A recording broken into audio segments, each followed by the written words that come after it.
India's number 1 varicose veins hospitals ఐబీసీను సంప్రదించండి. మీ నొప్పి లేని ప్రయాణాన్ని ప్రారంభించండి.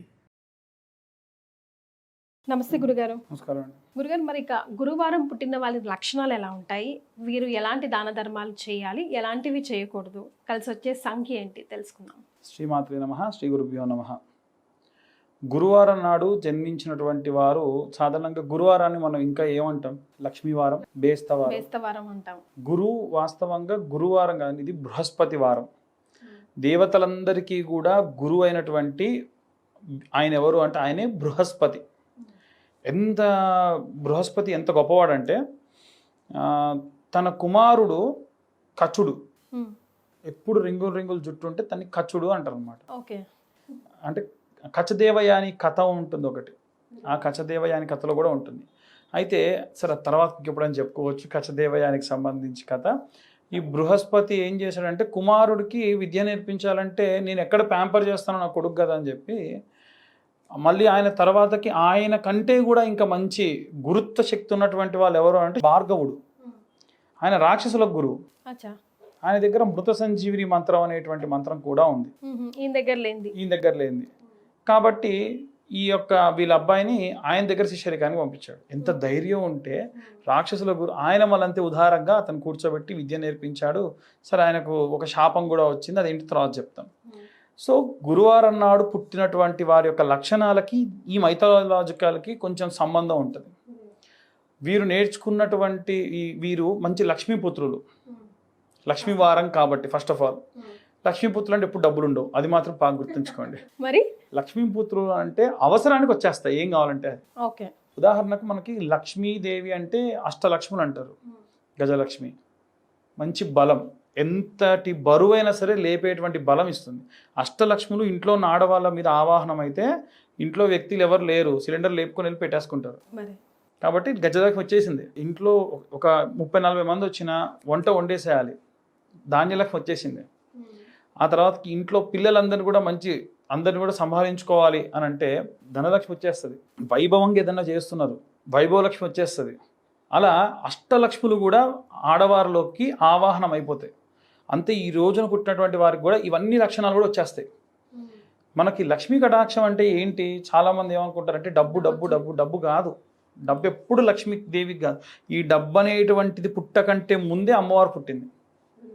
కాబట్టి లక్ష్మీ కటాక్షం అంటే తినడానికి ఎప్పుడు తిండి ఉండడం, ఎవరి దగ్గర దేహి అని చేయి చాచకుండా ఉండడం, వీలైతే ఒకవేళ వీరి దగ్గర ఉన్న దాంట్లో ఇంకొకరికి ఇచ్చే స్థితిలో ఉండడం, సంపాదించిన సంపాదన తన కోసం, తన యొక్క కుటుంబం కోసం, తన ధర్మం కోసం ఖర్చు పెట్టడం, వీలైతే ఎప్పుడైనా సరే ఎక్కడికైనా సరే వెళ్ళాలి అనుకుంటే ఎవరి దగ్గర యాచన చేయకుండా వెళ్ళడం, తిన్న తిండి అరగడం, కంటి నిండా నిద్రపోవడం, ఇవన్నీ కూడా లక్ష్మీ కటాక్షాలు. కాబట్టి ఇవి లక్ష్మీపుత్రుడి యొక్క లక్షణాలు. అలాగే ఇందాక చెప్పినటువంటి దాంట్లో ఏంటంటే ఈ కచుడు వెళ్ళి ఈ యొక్క భార్గవుడి దగ్గరికి వెళ్ళి విద్య నేర్చుకుందామని వెళ్తే ఆయన ఏం చెప్పాడంటే నా దగ్గర మృత సంజీవిని మంత్రం ఉంది, నీకు నేర్పిస్తాను అంటే రాక్షసులందరూ ఏం చేశారంటే పిల్లవాడిని ముక్కలు చేసేశారు. చేసినప్పుడు ఈ విషయం తన కూతురు దేవయాని వెళ్ళి చెప్పింది. చెప్తే అతని మీద మృత సంజీవిని మంత్రం చెప్పి మళ్ళీ బ్రతికించాడు. బాగుంది. ఈసారి ఏం చేసింది, తను వచ్చి చెప్పిందన్నమాట, నేను నిన్ను ప్రేమిస్తున్నానంటే నాకు జన్మనిచ్చావు, నువ్వు తల్లివి అవుతావు, తల్లి అట్లా గురువు యొక్క కుమార్తెవి చెల్లెలు అవుతావు, కాబట్టి నేను నిన్ను వివాహం ఆడలేను అంటాడు. ఆ తర్వాతకి మళ్ళీ ఏం చేస్తారనంటే ముక్కలు చేసేసి శుక్రాచార్యుడికే పెట్టేస్తారు. ఆయన తినేస్తాడు. లోపల నుంచి చెప్తారు, గురుగారు నేను మీ లోపల ఉన్నా అంటే పని చేయరా, నీకు ఎట్లాగో మంత్రం నేర్పించా కదా ఇంతకు మునిపే, నువ్వు చీల్చుకొని బయటికి రా, తర్వాతకు మళ్ళీ నువ్వు నన్ను పుట్టించు అంటాడు. సరే అని చెప్పేసి అలా చేస్తాడు. ఆ తర్వాతకి తను మళ్ళీ వచ్చి అడుగుతుంది, ఈసారి మళ్ళీ మీ తండ్రిని నేను పుట్టించానంటే అతను నా కొడుకు, ఇప్పుడు నువ్వు నా కూతురు అవుతావు, కాబట్టి కుదరదు తల్లి అంటే, నువ్వు ఇంత నేర్చుకున్న విద్య కూడా నీకు పనికి రాకుండా ఉండగాక చెప్పిస్తుంది. అందుకనే ఇతను బ్రాహ్మణ వర్ణము, బ్రాహ్మడు. అందుకే బ్రాహ్మలు ఎంత నేర్చుకున్న విద్య, అందుకే బ్రాహ్మణుని ఏమంటే పురోహితుడు అంటారు. పురం హిత పురోహిత. తను ఎప్పుడు కూడా ధర్మం దాటి తన సొంతంగా తనకి డబ్బులు రావాలని చెప్పి అట్లా అనుకుంటే ఇంత పూజలు చేసే వాళ్ళు మంచి కుబేర్లు అవ్వచ్చు కదా.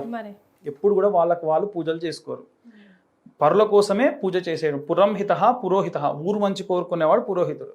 కాబట్టి ఇతను నేర్చుకున్నటువంటి విద్య ఏదైతే ఉందో అది బ్రాహ్మణులందరికీ కూడా ఆపాదించాలి. అలాగే గురువారం నాడు ఉన్నటువంటి వారికి కూడా ఇదే ఆపాదం అవుతుంది. ఏమంటే వారు ఏదైనా సరే కొంచెం కీలకమైన నిర్ణయాలు తీసుకున్నా, నేర్చుకున్నా, వారికి ఒకవేళ ఏదైనా ధనం వచ్చినా సరే, ఉదాహరణకు సీఎం గారి దగ్గర ఉన్నారు, సీఎం పేషీలో ఉంటారు, ఈ వారం పుట్టిన అనుకుందాం, వాళ్ళ బంధువులు ఎవరిని వస్తే ససేమిలో సంబంధం లేదు, అరే నువ్వు ఉండి ఏం లాభం రా, మరి నాకు సహాయం చేయంటే చెయ్య అంటే తనకై తాను ఎప్పుడు వినియోగించుకోడు పాపం. ఆ లక్షణాలు ఆపాదం అవుతాయి అన్నమాట. కాబట్టి వీరు శనగలు దానం చేస్తే మంచిది. దానం చేసేటప్పుడు గురువారం చాలా ప్రత్యేకం. గురువుని ఇండెక్స్ ఫింగర్తోని మనం చూపిస్తాం. కనకపుష్యరాగం ఉంగరం అనేటువంటిది పెట్టుకుంటే చాలా మంచిది. ఏమవుతుంది, ఈ ఫింగర్ మీద సూర్యుడి యొక్క రశ్మి పడ్డప్పుడు ఎడమ వైపు ఉన్నటువంటి బ్రెయిన్ యాక్టివేట్ అయిపోయి ఇంటర్వ్యూస్కి వెళ్ళేటప్పుడు ప్రాపర్గా మాట్లాడడం, ఆడవాళ్ళతో ఎలా మాట్లాడాలి, మగవాళ్ళతో ఎలా మాట్లాడాలి, ఇక్కడ ఫిల్టర్తో మాట్లాడి ఇక్కడ ఫిల్టర్ లేకుండా మాట్లాడాలి, ఇవన్నీ కూడా ఈ యొక్క కనకపుష్యరాగం ఆపాదం అవుతుంది. ఇవన్నీ కూడా గురువు యొక్క లక్షణాలు. కాబట్టి గురువు ఎప్పుడు కూడా జాతకరీత్యా గురువు బాలేకుండా ఉన్నా ఇబ్బంది పెడతాడు మనల్ని. మొత్తాన్ని ఫైనల్గా ఏంటి, ఒక గురువు ఏం చేస్తాడు అదే చేస్తాడు. మనల్ని టీచర్ కొట్టినా ఏం చేస్తాడో రేపటి నాడు ఫ్యూచర్ బాగుండాలి వీడిది అని ఎప్పుడు కూడా దీవిస్తాడు. అదే గురువు కూడా చేస్తాడు. అందుకే గురువు చేసిన మేలు మళ్ళీ తల్లి చేస్తుంది. అందుకే మొట్టమొదటి గురువు ఎవరు అంటే తల్లి. కాబట్టి ఇండెక్స్ ఫింగర్కి రింగ్ ధరించడం కూడా మంచిది. 4 వేదాలు కూడా గురువు యొక్క స్వరూపంగా భావిస్తారు కాబట్టి 4 సంఖ్య చాలా మంచిది. Golden colour or orange colour గురువుకు ప్రతీతి. అందుకే మన హైందవ ధర్మం అంతా కూడా వేదాలకు ప్రతీతి కాబట్టి ఆరెంజ్ కాషాయాన్ని ఎక్కువగా కూడా ప్రతిపాదన చేస్తూ ఉంటారు.